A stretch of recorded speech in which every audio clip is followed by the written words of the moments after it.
listen to me very carefully, because I am only going to say this once. The United States government is sitting on $39 trillion in debt. It is growing by $7 billion every single day. And the man who is about to take the most powerful financial chair on planet Earth has a plan, not a secret plan, not a conspiracy, but a documented, historically proven, mathematically precise plan to deal with it. And that plan does not involve protecting your savings. It involves using your savings as the instrument of repayment. While you are sitting at home watching financial entertainment on your phone and feeling clever for knowing the word inflation, the people who actually run this system are repositioning. They are moving, they are buying, and you are standing still. That is not a metaphor. That is a financial death sentence delivered in slow motion. I am here to tell you what is actually happening, what the new Fed chair is actually going to do, and exactly how you need to respond right now. If what I just said made your stomach drop, then you need to subscribe to this channel immediately, not tomorrow. Right now, the intelligence I am about to give you costs thousands of dollars a year inside institutional. Research desks on Wall Street, I will give it to you here for free. Every week, but only the people who subscribe actually receive it. So hit that button, turn on the notification bell, and let us get to work. Because what comes next is the most important financial briefing you will receive this year. Let me give you the number that nobody in Washington wants to talk about at dinner. And then I'm going to make sure you understand what that number actually means for the dollars sitting in your bank account. Right now, the United States national debt has crossed $39 trillion. Now, your brain cannot process that figure. And frankly, neither can mine. So let me translate it into something visceral. If you spent $1 every single second, without sleeping, without stopping, from the moment Julius Caesar was assassinated all the way through every empire, every war, every plague, every revolution, and every single day up until this morning, you would still not have spent $1 trillion. We are talking about 39 of those. That is the hole. That is the crater. And here is the part that makes even seasoned investors physically uncomfortable. The debt is not the scary number. The interest is the scary number. The United States government is now paying approximately $1 trillion per year just in interest. Not paying down the principal, not reducing the hole, just renting the money. $1 trillion in interest payments annually is now the second largest line item in the entire federal budget. It eclipses the defense budget, it dwarfs education spending, it crushes infrastructure investment. For every single tax dollar that gets taken out of your paycheck, nearly 20 cents goes directly to servicing yesterday's reckless borrowing. You go to work, you earn your money, the government takes its share, and 1/5 of that share disappears into the black hole of interest payments on spending decisions made by politicians who are no longer even in office, and the debt is not slowing down. It grew by nearly $3 trillion in a single year, $3 trillion in 12 months. That means by the time you have finished watching this video, the United States will have added more new debt than the entire annual economic output of many sovereign nations. So now the obvious question, the question every person with a functioning brain should be screaming at their television, is this: how do you fix something that large? And the answer, the honest, unflinching, mathematically brutal answer, is that you cannot fix it with the tools politicians are willing to use. You cannot tax your way out. If you confiscated the entire net worth of every billionaire in America, every single penny, you would not make a meaningful dent. You cannot cut your way out either, because the categories that consume the budget, Social Security, Medicare, defense, and the interest itself are either legally obligated or politically impossible to touch. Growing your way out sounds wonderful on a campaign stage, but the debt is expanding faster than any realistic growth. The projection can chase it. That leaves exactly one option. One, and it is the option that governments throughout human history have always chosen when backed into this corner, because it is the one option that requires no vote, generates no protest march, and is almost completely invisible to the people it is being done to. We're going to talk about that option in detail very shortly. But first, you need to understand something fundamental about who is actually making this decision, because it is not who you think it is. I want you to stop and actually absorb what I'm about to tell you, because most people hear this and their brain rejects it as too strange to be true. The Federal Reserve, the institution that sets interest rates, controls the money supply and makes decisions that determine the purchasing power of every dollar you have ever earned is not a federal agency. Read that sentence again. The Federal Reserve is not part of the federal government. It does not operate under the same oversight structure as the Treasury Department or any other government body.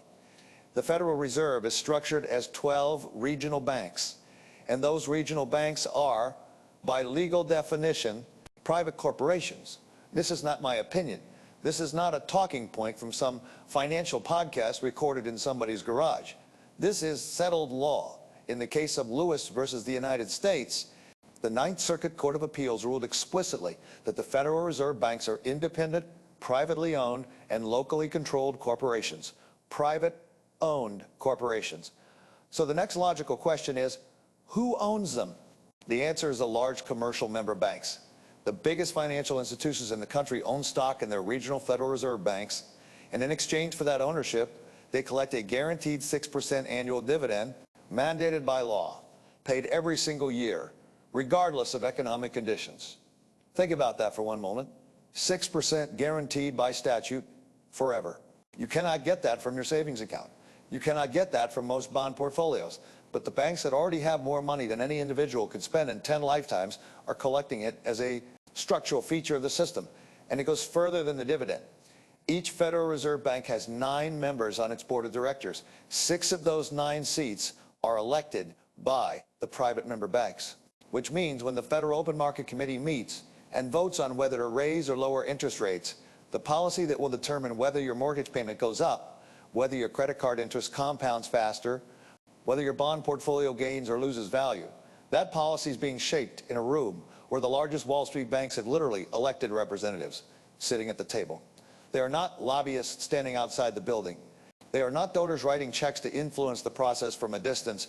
They are inside the room. They have seats. They have votes. They have influence. Now, I want to be precise here, because I deal in facts, not in dramatic storytelling.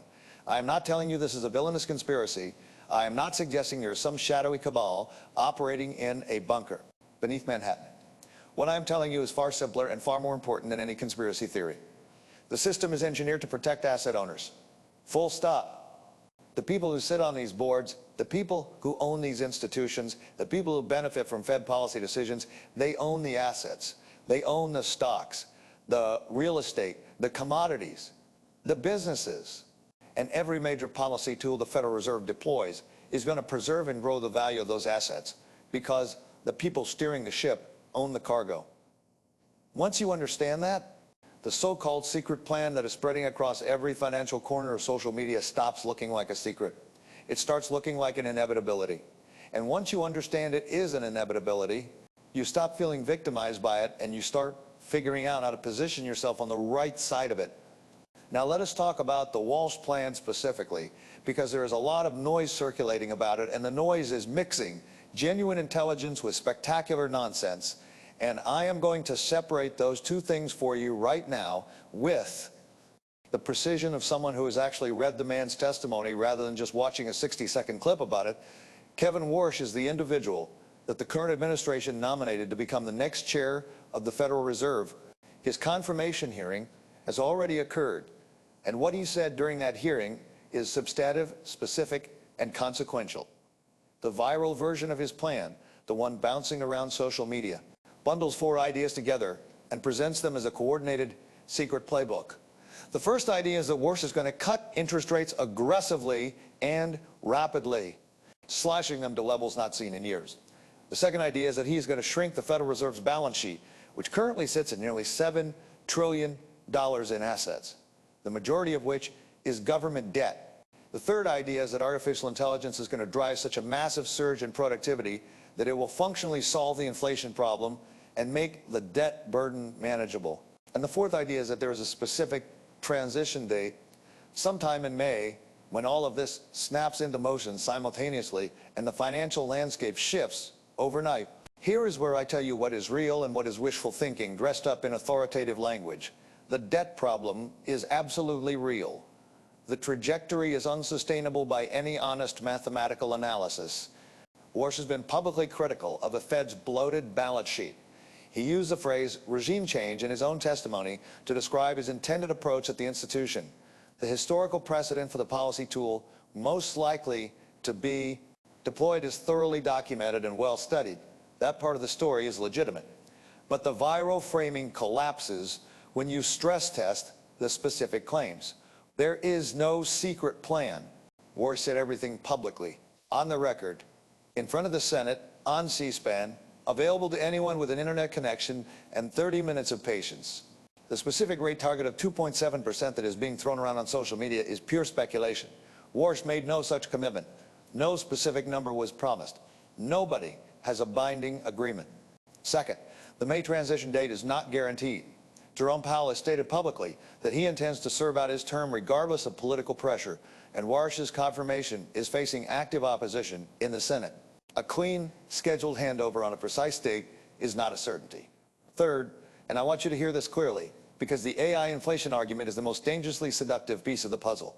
Artificial intelligence as a guaranteed inflation. Cure is an assumption, not a fact. Yes, if AI makes production dramatically cheaper, that is deflationary in the traditional sense, but AI carries enormous energy demands, which drive up input costs across the economy. If AI displaces workers at scale, the political pressure to fund displaced populations through government spending would be immense. And government spending at this level is by definition inflationary. The honest answer is, we do not know yet.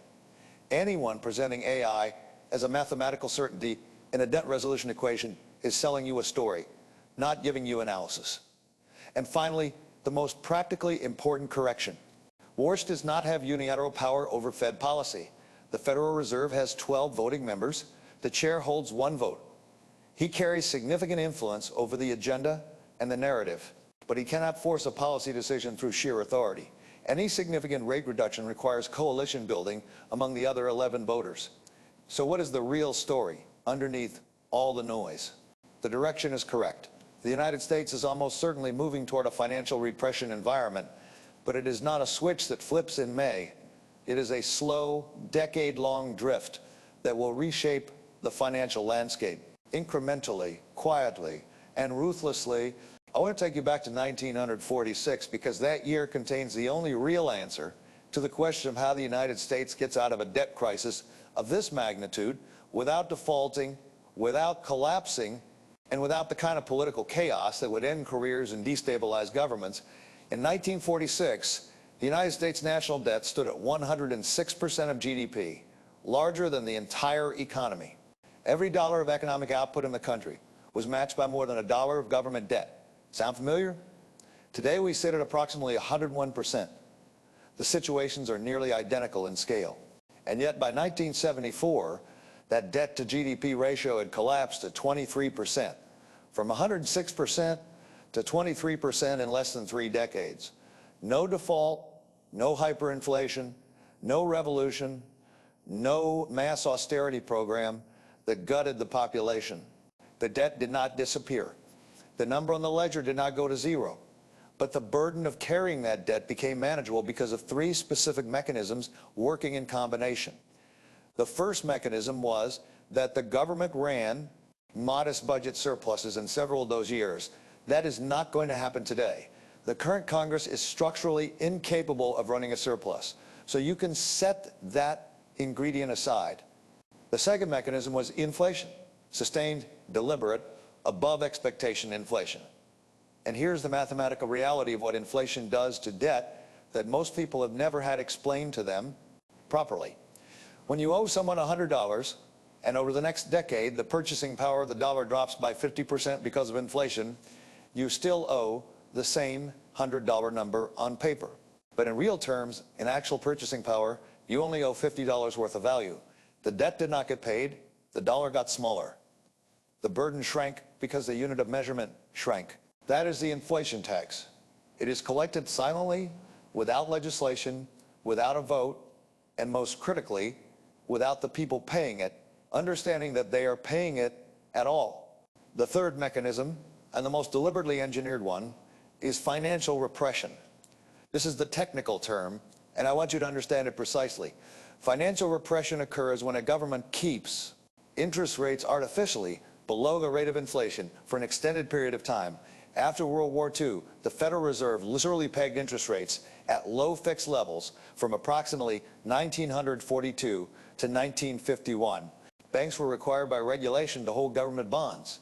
There were caps on how much interest banks were legally permitted to pay depositors on their savings accounts.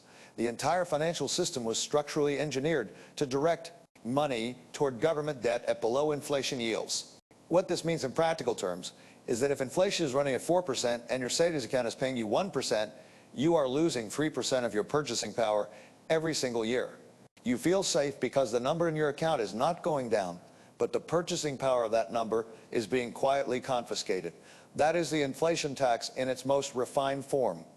And who wins in this environment? Not the person holding cash, not the bond investor locked into a fixed yield, not the saver who dutifully put money away in a low-interest account. The winners are the people who own assets, stocks in companies that can raise their prices as costs increase, real estate that appreciates in nominal dollar terms as the currency weakens, gold and hard commodities with intrinsic scarcity that cannot be printed into existence. Productive businesses generating real cash flows. The wealth does not disappear in a financial repression environment. It transfers. It moves from the people holding paper to the people holding things. That transfer happened after World War II. It is going to happen again. The only question is which side of that transfer you are going to be on. I am going to give you 3 steps, not 10, not a checklist of 17 things you should vaguely consider thinking about maybe doing someday. 3 steps, clear, specific, and actionable. Because complexity is the enemy of execution, and most people use complexity as an excuse to do nothing. Step 1 is to fundamentally reframe how you are measuring your financial health. Because right now you are measuring it incorrectly, and that measurement error is costing you money every single day. You are looking at the number in your bank account and calling it wealth. It is not wealth. It is a number denominated in a unit that is being systematically devalued. Stop measuring your financial position in dollars. Start measuring it in purchasing power. Can your portfolio buy more or less than it could 12 months ago? If the S&P 500 returned 20% last year and your portfolio returned 0, you did not break even. You lost 20% in real competitive terms. If inflation ran at 4% and your savings account paid you 1%, you did not save money. You lost 3% of real value while feeling financially responsible. The dollar figure in your account is a story the number tells you. The purchasing power is the truth. Once you start measuring the truth, the urgency of repositioning becomes completely undeniable. Step 2 is to own things. This is not complicated. This is not sophisticated institutional portfolio theory. This is the single most important financial principle that separates the people who come through a financial repression cycle with their wealth intact from the people who get devastated by it in a repression environment. Money flows from paper to hard assets, and the velocity of that transfer accelerates as the repression deepens. You need to own high-quality equities, and I mean that specifically, not speculative growth stories with no earnings and no pricing power. I mean companies that sell things people need, that can raise their prices when their input costs increase, that generate real cash flows from real economic activity. When the dollar weakens, these companies earn more nominal dollars doing the same work. Their revenues inflate with inflation. Their stock prices, measured in those same dollars, follow. You need to own real estate, specifically productive real estate that generates income. Because real assets with real income streams are the most direct hedge against currency debasement that exists. You need to own gold and silver, not as a get-rich speculation, but as insurance against the scenario where the monetary debasement accelerates faster than conventional investments can absorb. These are not exciting recommendations. They are not going to make you feel like you've discovered a hidden edge. They are boring, time-tested, mathematically sound positions that wealthy investors have used to protect and grow capital through every inflationary cycle in modern history. The reason most regular investors do not hold them properly is not that they cannot access them. It is that nobody told them clearly enough that they needed to. Consider yourself told.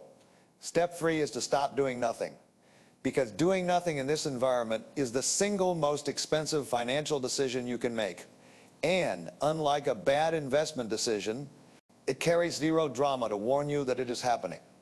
When you make a bad investment, you see the number go down. The pain is immediate and visible, and it forces a response.